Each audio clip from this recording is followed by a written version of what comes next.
En una reciente entrevista, la esposa de Ismael El Mayo Zambada expuso detalles sobre la traición de los Chapitos, los hijos de Joaquín El Chapo Guzmán, al liderazgo del cártel de Sinaloa. La conversación reveló secretos hasta ahora desconocidos, describiendo cómo los Chapitos, impulsados por la ambición, planearon deshacerse de Zambada.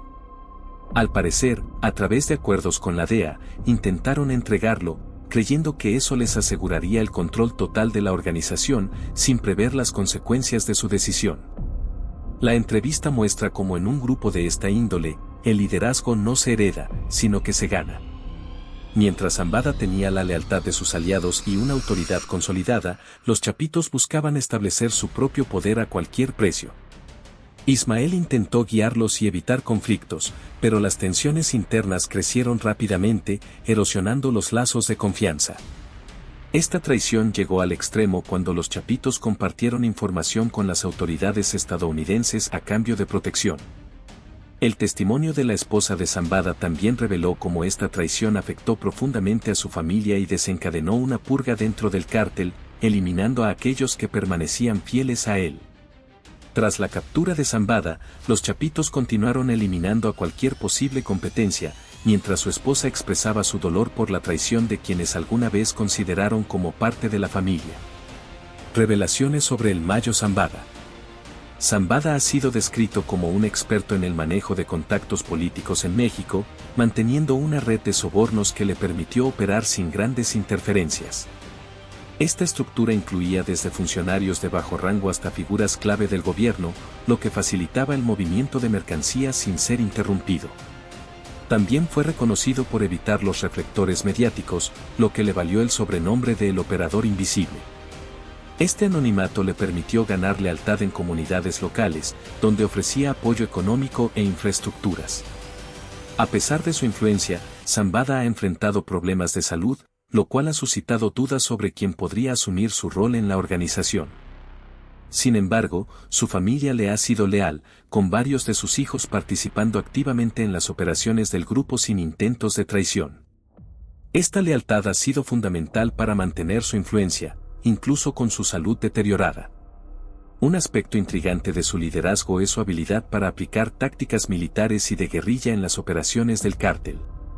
Las áreas controladas bajo su mando estaban protegidas con sistemas de vigilancia avanzada y técnicas insurgentes, una combinación de estrategia militar y conocimiento del negocio que le permitió mantener el control territorial y evadir la captura por largos periodos. También se rumora sobre sus creencias en prácticas espirituales, incluyendo rituales de protección. Aunque discretas, estas creencias añaden un aire de misterio a su habilidad para esquivar la justicia durante tantos años. Su vida privada. Zambada ha llevado una doble vida, actuando como un operador temido y, al mismo tiempo, como un hombre comprometido con su familia. A pesar de su posición en el crimen organizado, se mantiene cercano a sus raíces y a sus seres queridos. Se le describe como una persona amable en su círculo familiar, con un interés genuino por la agricultura y la ganadería. Crímenes y operaciones. Bajo la dirección de Zambada, el cártel de Sinaloa se ha dedicado no solo al tráfico de sustancias ilegales, sino también a otros delitos, entre ellos la trata de personas. Sus operaciones incluyen casos de explotación de mujeres y niñas, quienes a menudo son engañadas o capturadas y luego obligadas a trabajar en lugares clandestinos. La brutalidad de estos actos muestra un lado oscuro de su liderazgo. Para mantener el control sobre sus subordinados, Zambada emplea técnicas de manipulación psicológica y amenazas a familiares de sus colaboradores, asegurando así una lealtad inquebrantable. Incluso ha recurrido a especialistas en comportamiento humano para mantener a su equipo en un estado de dependencia y temor constante. Otro detalle alarmante es su supuesto interés en la experimentación con venenos. Se dice que ha usado métodos de homicidio lento y tortura para enviar mensajes a sus enemigos. Algunas fosas clandestinas han revelado cuerpos con signos de envenenamiento, lo cual confirma su inclinación hacia métodos extremos. El legado de sus hijos. Los hijos de Zambada, en especial Vicente el Vicentillo, han tenido un papel relevante en las actividades del cártel de Sinaloa. Vicente fue arrestado en 2009 y luego se convirtió en testigo colaborador de las autoridades estadounidenses, debilitando la estructura de la organización. No fue el único. Serafín Zambada Ortiz y Mallito Gordo también fueron capturados en operaciones que afectaron las redes de tráfico y lavado de dinero. Estas detenciones han impactado el poder de la organización, alterando el balance interno y forzándola a adaptarse. Sin embargo, las tensiones con los hijos del Chapo, conocidos como los Chapitos, han complicado aún más la situación dentro del grupo. Conflictos con los Chapitos. A pesar de colaborar en algunas operaciones, las tensiones entre los hijos del Mayo y los Chapitos aumentaron tras la captura del Chapo. La desconfianza, intensificada por la cooperación de Vicente Zambada con la DEA, quebrantó la relación entre ambas facciones. No obstante, en ocasiones se vieron obligados a unirse para enfrentar amenazas como el avance del cártel Jalisco Nueva Generación CJNG, liderado por el Mencho. El conflicto también se reflejó en la disputa por el control de Culiacán, donde los Chapitos emplearon tácticas de intimidación, mientras que los hijos del Mayo optaron por un enfoque más diplomático. A pesar de sus diferencias, la acción conjunta durante el Culiacanazo de 2019, que culminó en la liberación de Ovidio Guzmán, demostró que ambas facciones podían colaborar cuando sus intereses estaban en riesgo. Capturas importantes. La primera captura relevante fue la de Vicente Zambada, el Vicentillo, en 2009. Su detención, sin enfrentamientos, fue un golpe severo para el cártel de Sinaloa. Le siguió la captura de Serafín Zambada en 2013 mientras cruzaba la frontera, lo que proporcionó información crucial sobre las operaciones del grupo. En 2014, Mallito Gordo fue arrestado en Culiacán, debilitando aún más a la organización. Estas capturas, coordinadas entre las autoridades mexicanas y estadounidenses, demostraron la capacidad de las fuerzas de seguridad para desmantelar redes internacionales de crimen organizado. A pesar de la caída de estos líderes, el cártel de Sinaloa ha logrado mantenerse activo, aunque con tensiones internas crecientes y una constante lucha de poder entre los hijos del Mayo y los Chapitos. Tensiones internas y alianzas entre los hijos del Mayo y los Chapitos. Aunque los hijos de Zambada y los Chapitos han colaborado, las tensiones no tardaron en surgir, especialmente después de la captura y extradición de Joaquín El Chapo Guzmán en 2017.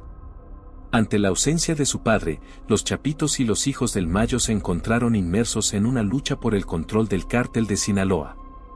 El acuerdo de Vicente Zambada con la DEA, en busca de una reducción de condena, intensificó la desconfianza. Los Chapitos consideraron esto una traición imperdonable, creando una fractura entre ambas facciones. Sin embargo, la expansión del CJNG bajo Nemesio el Mencho Oseguera obligó a ambas familias a trabajar juntas para proteger sus territorios y operaciones.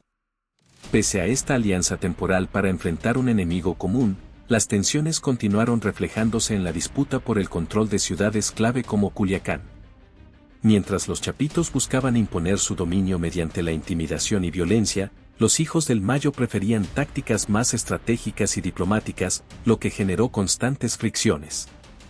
El Culiacanazo de 2019, cuando las autoridades mexicanas capturaron brevemente a Ovidio Guzmán, hijo de El Chapo, solo para liberarlo bajo presión, evidenció la fragilidad de las alianzas entre ambas facciones. Aunque la liberación de Ovidio fue vista como una victoria de los Chapitos, se rumorea que los hijos del Mayo jugaron un papel importante en la operación, mostrando su poder en momentos cruciales. Capturas de los hijos del Mayo. El arresto de los hijos de Zambada fue un golpe significativo para el cártel de Sinaloa. La primera captura relevante fue la de Vicente Zambada Niebla, conocido como el Vicentillo, en marzo de 2009. Vicente, que tenía un rol crucial en las operaciones del cártel, fue detenido en un hotel de lujo en la Ciudad de México sin resistencia, lo cual debilitó notablemente la estructura del cártel y proporcionó información valiosa a las autoridades estadounidenses. En 2013, Serafín Zambada Ortiz fue arrestado mientras intentaba cruzar la frontera en Nogales, Arizona. Serafín, quien desempeñaba un rol importante en logística y finanzas, fue detenido en una operación conjunta entre la DEA y las autoridades fronterizas, lo que representó otro golpe a las operaciones del grupo. Finalmente, en noviembre de 2014, Ismael Zambada Imperial, conocido como Mallito Gordo, fue capturado en Culiacán. La operación militar para su arresto fue minuciosamente planeada, con meses de seguimiento y escuchas. A pesar de la tensión, la captura de Mallito Gordo se realizó sin violencia, representando una pérdida significativa para el cártel, pues era uno de los colaboradores más leales y capacitados del Mayo. Impacto de las capturas en el cártel de Sinaloa. La detención de Vicente, Serafín y Mallito Gordo debilitó considerablemente al cártel de Sinaloa, forzando a la organización a adaptarse a una nueva estructura de poder. Estas capturas no solo afectaron su capacidad operativa, sino que también mostraron la eficacia de las autoridades mexicanas y estadounidenses para desmantelar redes criminales internacionales. Después de las capturas, el cártel enfrentó un periodo de reorganización, con tensiones internas y una creciente competencia con otros grupos criminales como el CJNG. A pesar de estas detenciones y la pérdida de líderes clave, el cártel de Sinaloa sigue siendo una de las organizaciones criminales más poderosas de México, aunque ahora enfrenta desafíos tanto externos como internos. Consecuencias de las capturas en el cártel de Sinaloa. Tras la detención de los principales hijos de Zambada, el cártel de Sinaloa atravesó un proceso de reestructuración interna. La pérdida de Vicente Zambada Niebla, Serafín Zambada Ortiz e Ismael Mallito Gordo Zambada Imperial dejó un vacío en el liderazgo, desencadenando una pugna interna por el control y la necesidad de reorganizar las operaciones. Estas capturas no solo redujeron la capacidad operativa del cártel, sino que también lo expusieron ante las autoridades de México y Estados Unidos, quienes colaboraron para desmantelar redes de tráfico de sustancias y operaciones de lavado de dinero. La cooperación de Vicente Zambada Niebla con la DEA, tras su arresto, proporcionó información valiosa sobre la estructura y funcionamiento interno del cártel, debilitando aún más su posición en el narcotráfico internacional. A pesar de estos golpes, el cártel de Sinaloa no desapareció. Al contrario, se adaptó a las nuevas circunstancias y surgieron nuevas figuras para llenar el vacío de poder. Sin embargo, las tensiones internas entre los hijos del Mayo y los Chapitos, junto con la creciente competencia de grupos como el Cártel Jalisco Nueva Generación, complicaron el panorama. Lucha por el control y tensiones entre los hijos del Mayo y los Chapitos. Con la pérdida de líderes clave, las tensiones entre los hijos de Mayo Zambada y los Chapitos, herederos de Joaquín El Chapo Guzmán, se intensificaron. Ambos grupos buscaban consolidar su poder sobre el cártel, lo que resultó en enfrentamientos internos. Los Chapitos, conocidos por su brutalidad y tácticas agresivas, intentaron asegurar el control de Culiacán y otras áreas estratégicas mediante la intimidación. Por otro lado, los hijos del Mayo adoptaron un enfoque más diplomático y estratégico, basándose en sus contactos y redes de apoyo. Estas diferencias en sus métodos generaron fricciones constantes, aunque también se vieron obligados a colaborar cuando enfrentaron amenazas externas, como la expansión del Cártel Jalisco Nueva Generación CJNG. Uno de los momentos más tensos en esta rivalidad fue el Culiacanazo de octubre de 2019, cuando Ovidio Guzmán, hijo de El Chapo, fue capturado por las autoridades mexicanas, solo para ser liberado tras una respuesta violenta del cártel. Aunque se presentó públicamente como una victoria de los Chapitos, existen rumores de que los hijos del Mayo también participaron en la operación, mostrando su influencia y poder en momentos críticos. La caída de los hijos del Mayo y su impacto en el narcotráfico. Las capturas de Vicente Zambada Niebla, Serafín Zambada Ortiz e Ismael Mallito Gordo Zambada Imperial marcaron un antes y un después en el cártel de Sinaloa. Vicente, conocido como el Vicentillo, era uno de los principales operadores del cártel, responsable de gestionar el tráfico de sustancias hacia Estados Unidos. Su arresto en 2009, en un lujoso hotel de la Ciudad de México, afectó gravemente a la organización debido a su papel central en la logística de las operaciones. Por su parte, Serafín fue arrestado en 2013 al intentar cruzar la frontera en Nogales, Arizona. Su captura representó otro golpe significativo, ya que él gestionaba importantes sumas de dinero y coordinaba las rutas de transporte. Finalmente, la detención de Mallito Gordo en 2014, en Culiacán, fue una pérdida considerable para el Mayo, ya que su hijo era uno de sus colaboradores más cercanos y se encargaba de la logística y las finanzas del cártel. Cada una de estas capturas fue resultado de operativos conjuntos entre las autoridades mexicanas y estadounidenses que lograron desmantelar partes clave de la estructura del cártel de Sinaloa. Aunque estos golpes afectaron profundamente a la organización, el cártel ha demostrado su capacidad de adaptación frente a constantes presiones internas y externas. Esto nos lleva a concluir que llevar una vida en el narcotráfico implica mucho más que ganar poder o amasar fortunas, es un estilo de vida que demanda renuncias, enfrentamientos constantes y un sacrificio emocional profundo. Para quienes viven dentro de estas redes, no existen relaciones libres de desconfianza, y hasta los lazos familiares se ven comprometidos, pues las traiciones son moneda corriente en este entorno. Las alianzas cambian, los conflictos internos y las rivalidades crean un ambiente de incertidumbre y violencia que resulta imposible evadir. Además, la presión de las autoridades es una constante que no da tregua. Aún los más poderosos en este ámbito viven bajo la amenaza de ser capturados y ven cómo, uno a uno, sus seres queridos son arrestados o incluso asesinados. Esta realidad les exige vivir en un estado de alerta permanente, obligándolos a desarrollar estrategias para protegerse de enemigos externos y de aquellos dentro de su propia organización. En este mundo, el precio a pagar no es solo la posibilidad de perder la libertad o la vida, sino también la salud mental y emocional. La paranoia, el estrés y el miedo se vuelven compañeros permanentes, erosionando la capacidad de experimentar paz o tranquilidad. Los constantes sacrificios personales y familiares minan la esencia de cualquier persona.